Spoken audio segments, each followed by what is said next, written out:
From Delaware's most award-winning radio news team, this is WDEL Video News. Here's Carl Konevsky. Among Delaware's top stories for Tuesday, October 16th, county police have released more details in the Pennsylvania slayings of 3 people from Delaware. Elegant McGriff and Jeannie Irvin of Edgemore were shot to death in Chester, Pennsylvania Saturday night. When police went to Irvin's home on North Cannon Drive early Sunday, no one was home, but later a neighbor found a back door open and called police, who found what they call an attempted arson and a blood stain inside.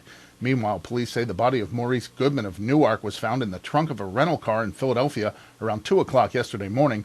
Police say the homicides are connected, but they don't have a firm handle on what relationship Goodman had with McGriff or Irvin. Philadelphia and Chester police are also investigating. The battle between Delaware and New Jersey over a liquefied natural gas plant along the Delaware River heads to the U.S. Supreme Court.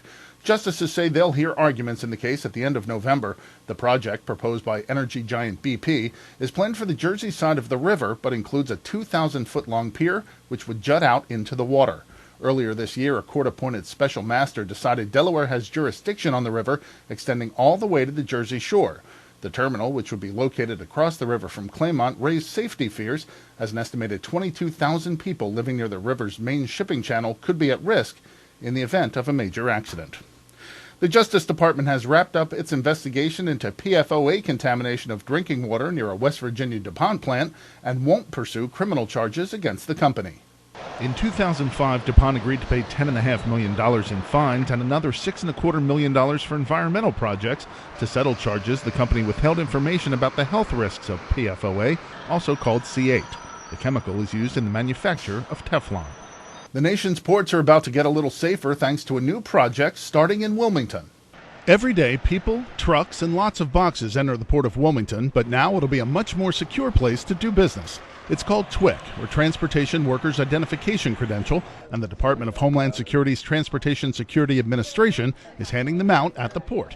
TWIC Program Director Maureen Fange says the credential will be an important piece in the multi-layer approach to port security, issuing the card only after a 3-pronged security threat assessment. A terrorism watch list check, a check for serious felony offenses that are tied to terrorism, as well as immigration. And so after the security threat assessment is completed and we determine that the person is eligible to work in the ports, that's a really vital tool to making sure that we keep terrorists out of the nation's ports. Workers fill out an online questionnaire, then have an in-person meeting during which they're interviewed, photographed, and fingerprinted. Gene Bailey, executive director of the Port of Wilmington, says the program and its security threat screening aren't designed to put people out of work, just keep the wrong people out of the port. They come to work every day, they do a great job, and the cargo gets on and off the ships and out into the commerce. Obviously, since 9/11, everyone knows that we have security issues in every place in the country, and this is just another step that will allow us to ensure and improve security. Anyone needing unescorted access to ports, from truck drivers to port facility employees to Coast Guard credentialed merchant mariners, will need to carry a card. Coming up, a local business receives national recognition, as does a local media outlet. WDEL News continues in a moment. Looking to gain an edge in the technology or design field? Wilmington College's Division of Information Technology and Advanced Communications offers state-of-the-art facilities equipped with the latest tools. Did you know that Wilmington College has been preparing students for careers in media arts and technology over the past 7 years? Enjoy hands-on experience and personal attention from instructors drawn straight from the industry. To learn more, visit wilmcol.edu. Wilmington College. Achieve balance, achieve success. If it comes down to name recognition, Lieutenant Governor John Carney has a leg up on State Treasurer Jack Markell in the race for governor. The newest public mind poll from Fairleigh Dickinson University shows 70% of Delawareans surveyed know Carney's name compared to 49% who know who Markell is. The same poll shows 59% don't recognize former Happy Harry's owner Alan Levin as a gubernatorial candidate, about the same amount who are unaware of Mike Protak. The survey also says more people now think the state's headed in the wrong rather than the right direction. The lieutenant governor has formed a task force to examine mortgage foreclosures in the state.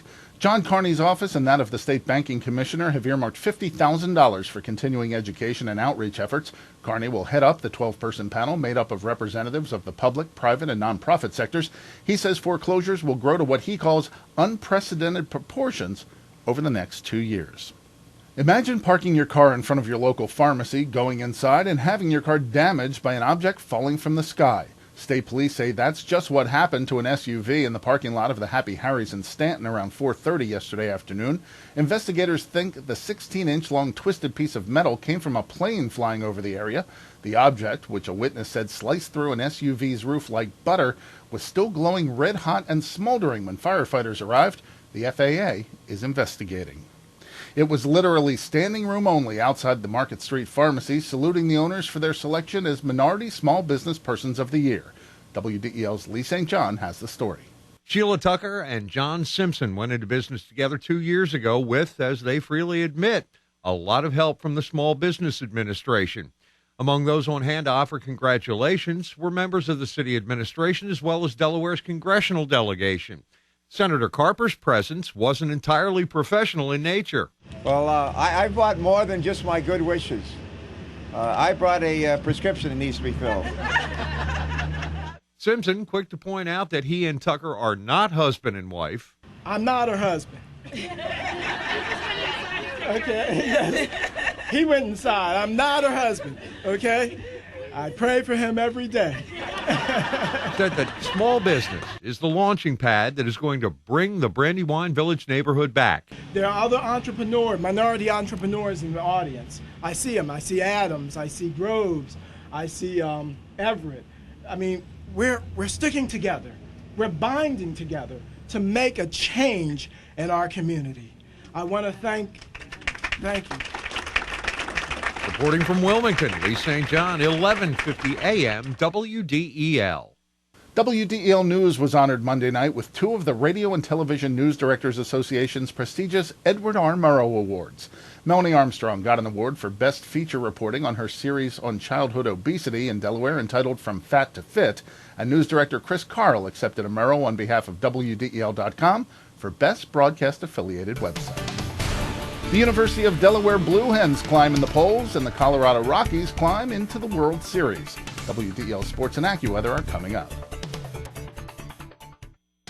I'm Peter MacArthur. I'm Melanie Armstrong, and here are Delaware's top stories at the top of the hour. The most complete coverage of the news that matters in Delaware. Every weekday morning, 5:30 till 9 on 1150 AM WDEL. In WDEL sports, Phillies fans may find a little comfort knowing the team that knocked them out of the playoffs is heading to the World Series. The Colorado Rockies completed a sweep of the Arizona Diamondbacks with a 6-4 win last night. The 6 runs all came with 2 outs in the 4th inning, capped by a 3-run homer by series MVP Matt Holliday. The Rockies now wait to see who they'll face in the Fall Classic. Last night, Cleveland took a 2-1 lead in their series with the Red Sox, beating Boston 4-2. Game 4 of the ALCS is tonight.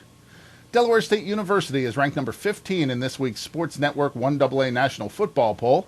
If that number sounds familiar, it's probably because that's where the University of Delaware Blue Hens were last week. WDEL's Lee St. John has more. The Blue Hens' 30-20 win on homecoming over the Northeastern Huskies made quite a few fans happy. But to hear Coach Casey Keeler talk, he wasn't exactly one of them, at least for the first 30 minutes on Saturday. Kind of put ourselves in harm's way a little bit in the first half. And then I thought the kids kept tremendous poise and came out and we got some things done in the second half.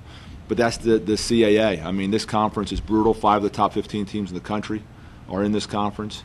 And every single week you're going to play games just like that. The Huskies led 14-13 at halftime, but the second half belonged to the Delaware defense, allowing the Huskies just a single scoring drive, and to Omar Cuff on offense, who scored 2 of his 3 touchdowns in the final 2 periods, allowing the Hens to slowly pull away from the competition. Place kicker John Strajewski hit on 3 field goals, the last capping a 21-play, 91-yard drive that ate up almost 9 minutes late in the game, giving the Huskies only a minute and a half to mount any kind of comeback, something they could not manage. With the win, the Blue Hens move up 1 spot in the polls to number 14, and they get a week to recover before a trip to Navy on October 27th.